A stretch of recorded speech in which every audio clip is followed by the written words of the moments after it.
Assalamualaikum warahmatullahi wabarakatuh. Perkenalkan, nama saya Dr. Yusuf SE MPD MAK. Saya adalah pengampu mata kuliah auditing di Universitas Pamulang, Tangerang Selatan, Banten. Adapun tujuan mata kuliah auditing 1 adalah kita akan membahas konsep audit, standar audit, etika profesi audit, pengendalian internal, bukti audit, perencanaan audit, hingga penyusunan laporan audit. Materi ini menjadi fondasi penting bagi mahasiswa akuntansi untuk memahami proses pemeriksaan laporan keuangan secara profesional. Dalam perkuliahan auditing 1 ini, saya menggunakan metode delivery, interaction, dan assessment, di mana dalam proses delivery saya melakukan perkuliahan secara interaktif dengan menggunakan modul pembelajaran, presentasi, kemudian saya melakukan diskusi, dan kemudian saya melakukan interaction, di mana ada proses tanya jawab, kemudian ada proses menggali kemampuan mahasiswa melalui diskusi interaktif dan studi kasus. Dan diakhiri, saya akan melakukan asesmen terhadap kemampuan penyerapan materi oleh para mahasiswa. Di antaranya melalui tugas-tugas harian, tugas-tugas mingguan, dan tugas-tugas insidental maupun yang sudah terjadwal oleh universitas, yaitu UTS dan UAS. Dalam pelaksanaannya, saya melakukan perkuliahan ini secara hybrid, yaitu melalui pembelajaran langsung di kelas dan mengoptimalkan fungsi Learning Management System atau LMS yang di Universitas Pamulang kita kenal dengan Mentari, yaitu portal LMS yang berada pada URL mentari.unpam.ic.id. Dalam pengumpulan tugas, dalam pemberian materi, dalam penggalian studi kasus, sebagian saya menggunakan LMS agar mahasiswa dapat belajar dimanapun dan kapanpun. Sehingga saya harapkan proses pembelajaran berjalan secara efektif dan efisien dan memberikan dampak yang kita harapkan. Dalam penilaian terhadap kinerja dan prestasi mahasiswa, saya menggunakan beberapa komponen yang mengukur indikator keberhasilan mahasiswa. Di antaranya absensi kehadiran, partisipasi tugas individual maupun tugas kelompok, kuis yang saya berikan baik secara mingguan maupun insidental, nilai UTS, nilai UAS, dan sesuai kurikulum sekarang ada tugas besar yang menjadi komponen utama dalam penilaian saya. Kemudian daripada itu, saya melakukan pengajaran dengan mengoptimalkan e-learning seperti yang tadi setelah saya jabarkan, sehingga keaktifan mereka dalam menjawab diskusi dan tugas-tugas di LMS juga menjadi komponen dalam penilaian saya. Berikut cuplikan atau video saat saya mengajar. Assalamualaikum warahmatullahi wabarakatuh. Apa kabar anak-anak semuanya? Baik ya, jadi Bapak, hari ini kita ketemu lagi dalam mata kuliah auditing 1, di mana kita sudah masuk pertemuan kedua ya. Bagaimana pertemuan 1 kemarin, sudah paham semuanya anak-anak? Bagus ya. Jadi mereview pertemuan lalu bahwa kita membutuhkan audit ya sebagai salah satu jaminan bahwa apa yang telah kita laksanakan dalam proses pencatatan akuntansi ya itu sudah benar, terjamin, tervalidasi, reliable, relevan, dan akurat ya. Nah, di sini kalian akan memahami di pertemuan kedua ini tentang bagaimana konsep dasar audit dan peran auditor itu ya di dalam memberikan keyakinan terhadap laporan keuangan.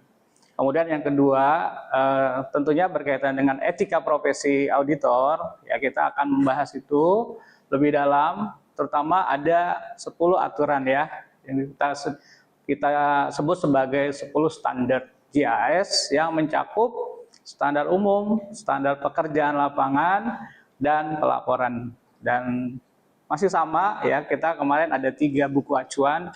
Yang pertama bukunya Boyton tahun 2020, Ernst tahun 2021, dan Agus Sutrisno 2023. Nah, kenapa sih audit itu perlu?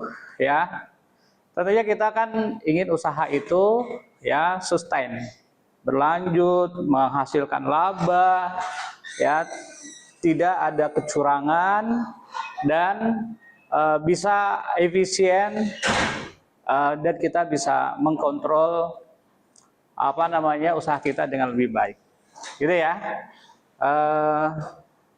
Ada nggak sih orang yang ingin usahanya bangkrut? Nggak ada.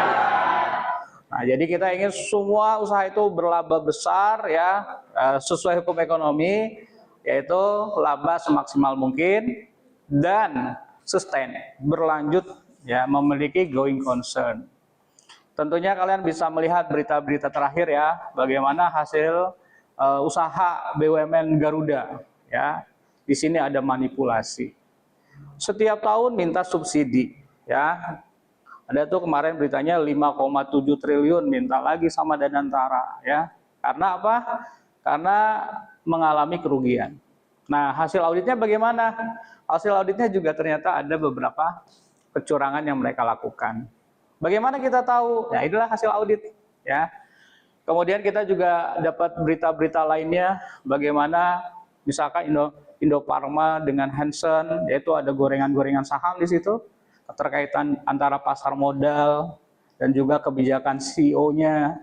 Ternyata setelah diaudit, ya di situ kita temukan kecurangan.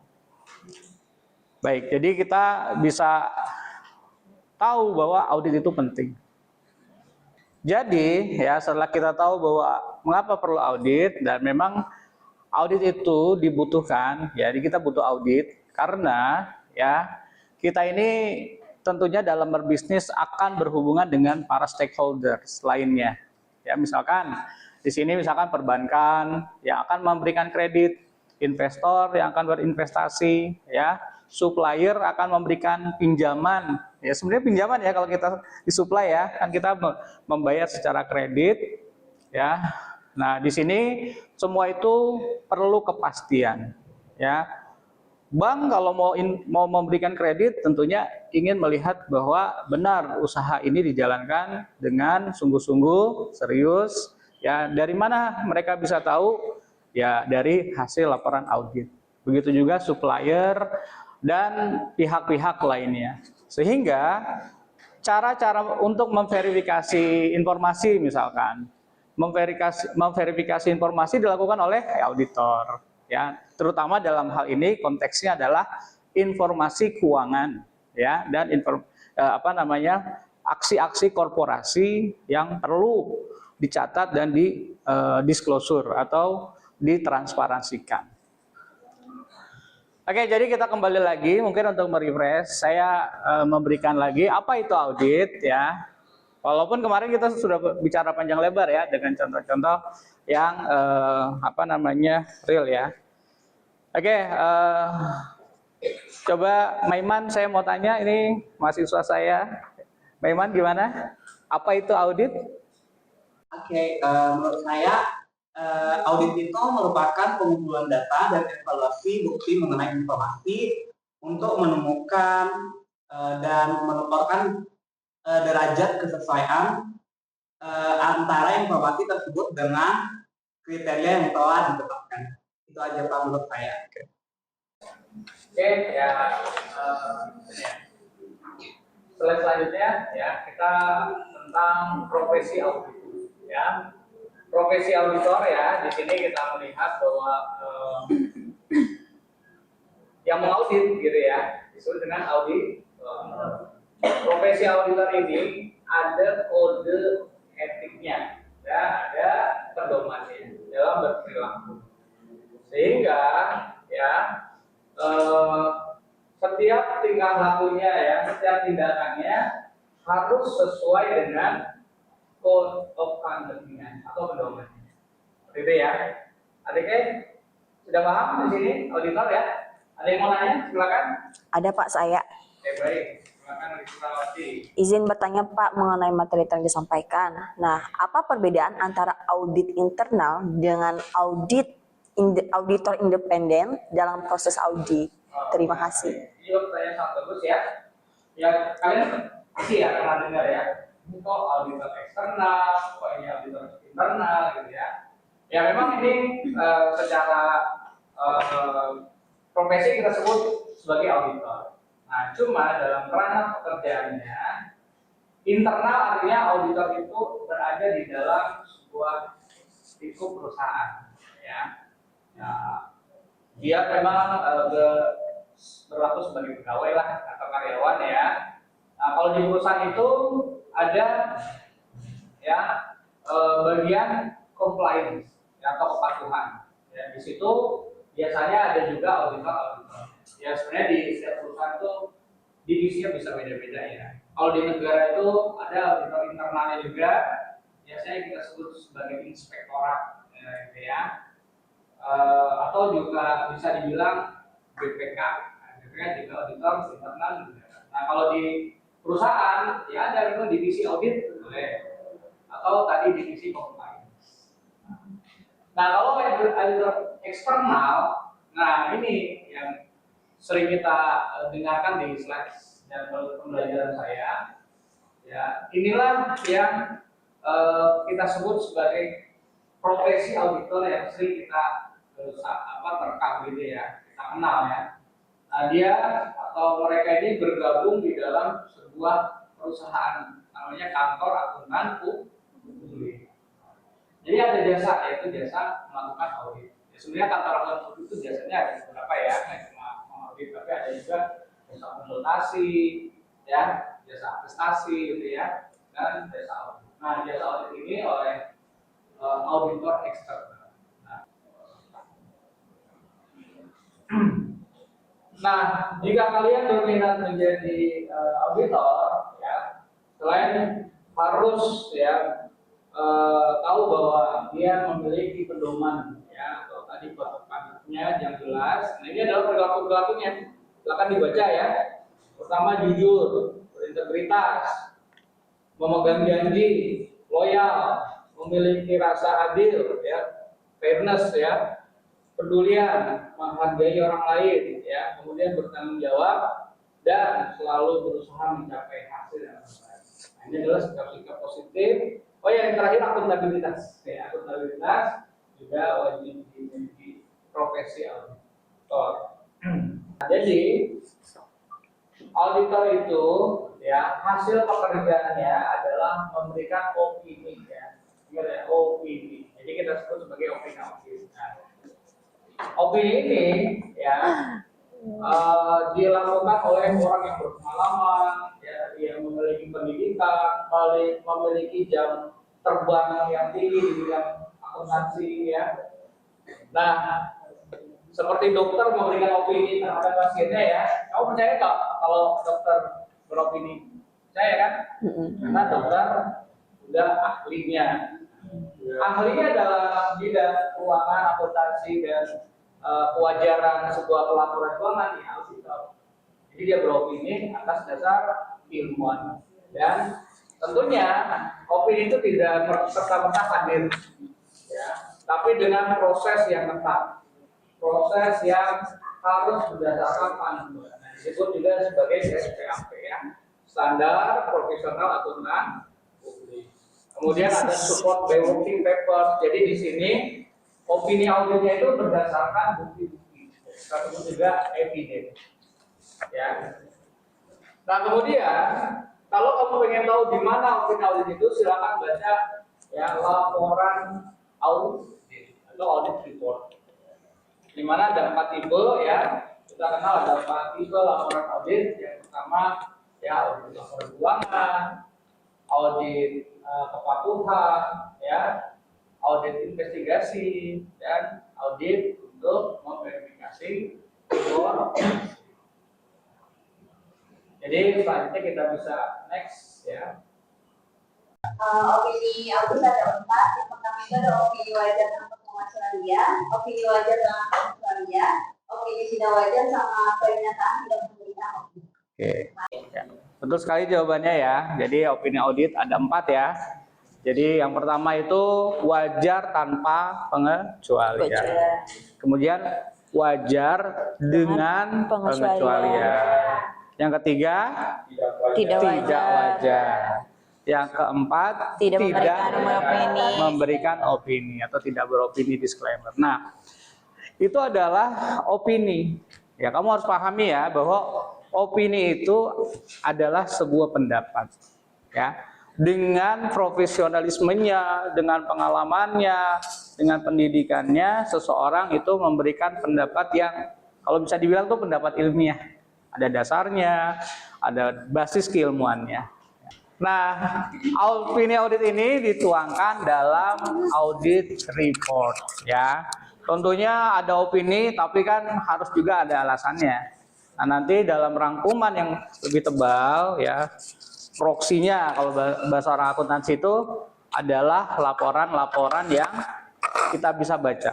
Kenapa sih tidak beropini misalkan ya, itu sangat bahaya gitu ya. Nah, silakan dibaca temuan-temuan. Oke, di sini ada 4 tipe audit report ya. Ya. Apa saja 4 tipe audit report yang kalian tahu? Coba silakan. Ada 4 tipe.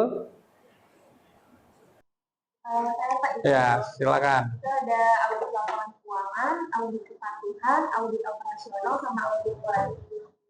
Oke ya, betul sekali ya. Jadi benar sekali ada 4 laporan audit yang kita kenal ya. Tadi ada audit kepatuhan, ada audit laporan keuangan, kemudian audit forensik dan audit operasional. Nah, baik, sudah beberapa slide saya tuangkan mulai dari pertama ya, itu ada pengertian, profesi, standar audit, ya, opini audit, dan tadi tipe atau jenis audit, laporan audit. Nah, mungkin dari sini ada yang mau bertanya sebelum kita lanjut ke slide-slide berikutnya, sehingga tidak bertumpuk gitu ya pertanyaan-pertanyaannya. Silakan. Saya Pak izin bertanya terkait dengan materi yang tadi. Saya sedikit bingung tentang kenapa sih perusahaan masih perlu diaudit, padahal laporan keuangannya sudah dibuat oleh bagian akuntansi. Terima kasih. Oke ya, pertanyaan dari Mas Lintos ini bagus sekali ya. Jadi memang dari awal saya sudah menjelaskan ya beberapa pentingnya audit ya. Tapi ini memang perlu kita tekankan lagi ya bahwa audit itu penting gitu ya. Oke, berkaitan dengan pertanyaan Mas Lintos ya. Jadi kenapa sih perlu diaudit lagi? Udah capek-capek dibuat gitu ya. Sudah ada, yang buat juga orang-orang sudah bergelar minimal S1 akuntansi ya. Kemudian ada juga yang sudah melakukan sertifikasi profesi juga ya. Kenapa perlu kita audit gitu ya? Nah, mungkin kalau saya lebih dalam lagi ya, ini di luar materi kita hari ini yang mungkin saya secara slide tidak menyajikan ya, bahwa ada teori namanya agensi teori ya. Apa itu isi dari agensi teori di Jensen Mackling tahun 1976? Tahun 1976 loh ya. Jadi beliau sudah mengeluarkan teori bahwa ya ada konflik kepentingan antara agen, ya agensi teori itu ya, dengan prinsipal. Siapa tuh agen? Agen tuh direktur, pengelola perusahaan ya. Sedangkan prinsipal adalah owner. Misalkan di sini pemegang saham dan komisarisnya. Pemegang saham atau ownernya ya. Nah, biasanya kita memerlukan audit ya, karena kita sebagai owner nih, POP namanya. POP ya. Apa itu point of view? Ya, berikut ya. Gimana, ada pertanyaan lagi? Cukup Pak, terima kasih. Terima kasih, sama-sama. Oke, next. Kita lanjut ya. Jadi kita bisa lanjutkan ke slide berikutnya ya, bahwa standar audit ya ini adalah ukuran pelaksanaan tindakan yang merupakan pedoman. Jadi ini kita bisa bilang adalah poinnya besarnya itu pedoman ya bagi auditor dalam melaksanakan audit. Jadi audit itu sebenarnya ya setelah kita berpengalaman, bersertifikasi ya, kemudian kita akan melakukan uji tapi berdasarkan pedoman juga ya. Nah, di sana ya di Amerika itu ada lembaganya. Di Indonesia kita kenal sebagai IAI. Apa itu IAI? Ikatan Akuntan Indonesia. Akuntan ya. Jadi kita lebih ke subjeknya. Jadi akuntan. Jadi Ikatan Akuntan Indonesia. Nah, di sini ada tadi di slide sebelumnya ada SPAP ya.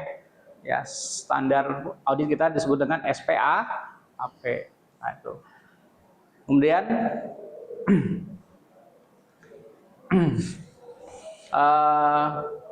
apa sih yang ditetapkan gitu ya? Apa sih yang ditetapkan dalam pedoman audit ya? Itu ada 6 ya. Yang pertama ada auditing standard. Kemudian ada compilation and review standard. Kemudian ada order attestation standard, 4 consulting standard, dan 5 code of professional conduct. Ya, jadi ini adalah standar-standar pedoman-pedoman yang ada di buku pedoman yang dikeluarkan oleh IAI, SPAP ya. Bukunya tebel. Kemudian kita bisa lanjutkan ke slide berikutnya. Nah, selain itu ya, nih jadi kalian perlu tahu nih ya, setelah nanti lulus kuliah, Pak bagaimana sih mau jadi auditor gitu ya? Mungkin ada yang pengen jadi auditor? Oke. Menjadi auditor itu yang pertama harus berpengalaman sebagai akuntan profesional. Ya. Misalkan kalian lulus kuliah nih, kemudian kalian bekerja ya sebagai akuntan profesional, kemudian berkarir di KAP ya minimal 5 tahun.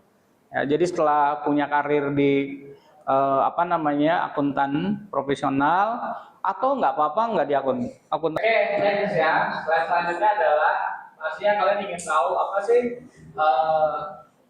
10 pernyataan standar yang jadi pedoman bagi seorang atau profesi auditor ya. Nah ini kita bisa lihat ada 3 ya. Yang pertama general, kemudian framework, yang terakhir dari reporting. Di mana general ada 3, lalu ada 3, dan reporting ada 4 pernyataan standar. Baik, nanti saya jelaskan di slide selanjutnya ya. Nah, di slide selanjutnya kita lihat ya berkaitan dengan standar umum bahwa kalau menjadi auditor ya harus memiliki keahlian. Tadi sudah saya jelasin ya, kalian harus berkarir 5 tahun di KAP sebagai junior staff, kemudian mengambil profesi CA, chartered akuntan, kemudian ikut CPA. Di mana CPA itu prosesnya sangat berat. Ya, jujur aja kalian harus perlu belajar lebih fokus gitu ya, serius. Di lapangan bagaimana? Auditor itu di lapangan itu harus melakukan pekerjaan yang step by step menurut saya.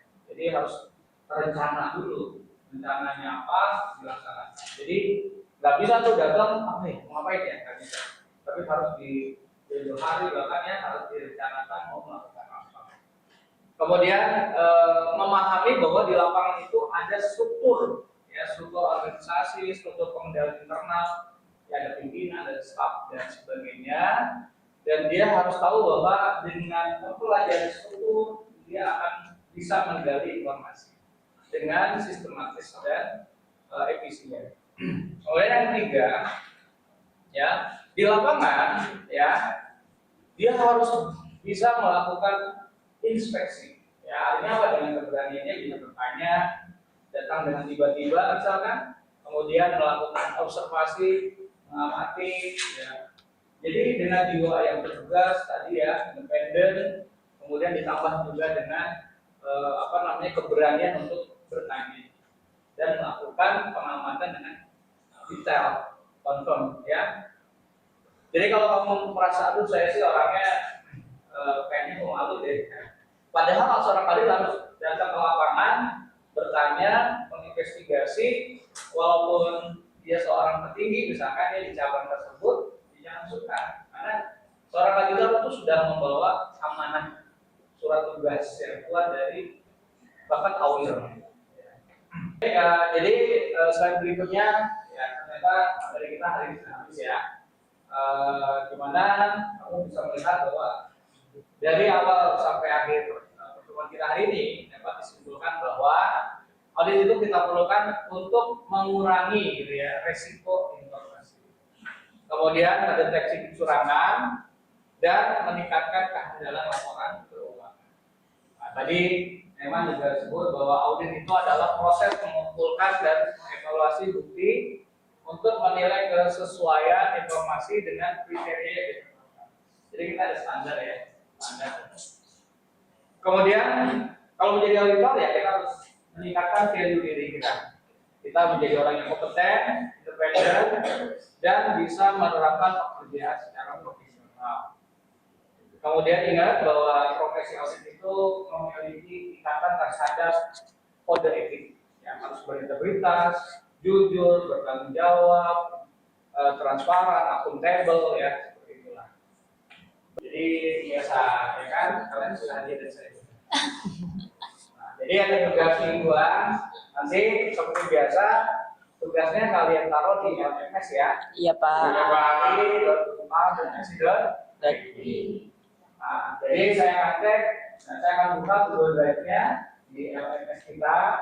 Jangan lupa di sini yang pertama ada pertanyaan, ya silakan dibaca. Ya.